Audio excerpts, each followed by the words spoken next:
At the turn of the 20th century, artists in Paris are pushing boundaries and challenging the traditional ways of representing the world. One such artist, Pablo Picasso, is tired of the stale and boring art forms. While wandering through a Parisian market, he comes across a collection of African masks that captures his attention.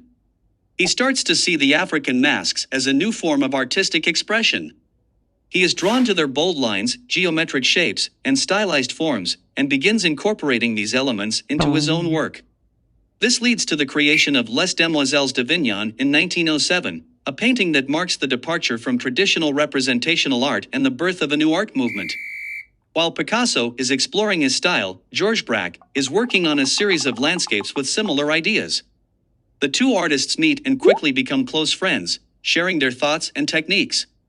They begin to collaborate and develop a new style of painting called analytical cubism, a style that involves breaking down objects into basic geometric shapes and reassembling them in an abstract, two-dimensional form on the canvas. They regard form, not light, as essential, giving their paintings a quality that can be seen from different perspectives. At the same time, two prominent members of the Parisian Art Society, Louis Vauxelles and Daniel Henry Kahnweiler, are taking notice of the new movement. Louis Vauxelles is a French art critic who is credited with coining the term Fauvism. Kahnweiler, on the other hand, is a German-born art dealer who was one of the first to recognize the importance of Picasso and Braque's innovative style. In 1908, Braque submits his landscapes to the Salon d'Automne, an art exhibition conducted by Kahnweiler, where Louis Vauxelles takes a look at one particular painting, Houses at Lestock, and comments that it's just a bunch of little cubes. Despite the insult, the term soon gains popularity and becomes synonymous with the works of Picasso and Braque, marking the beginning of the Cubist movement. Kahnweiler continues to support both the art movement and the artists associated with it. Picasso acknowledges Kahnweiler's importance by stating, "What would have become of us if Kahnweiler hadn't had a business sense?" However, Picasso's work greatly overshadowed the works of Braque. The reason for this can be found in Kahnweiler's famous book The Rise of Cubism, which he wrote based on his live observations. He states in it that Braque's art is quieter, while Picasso's a bit nervous and turbulent. But what he fails to mention in his book is that he himself paid Braque only a quarter of what he paid to Picasso.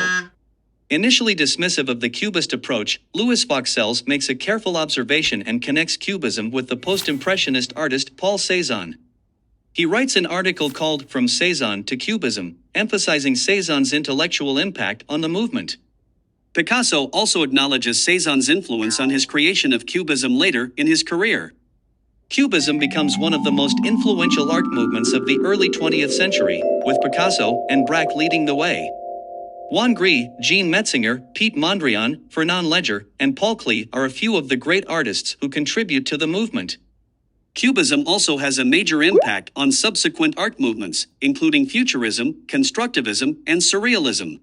As the story unfolds, we witness the birth of a new art movement that challenges the traditional art forms and inspired a new generation of artists to take risks and push the boundaries of art.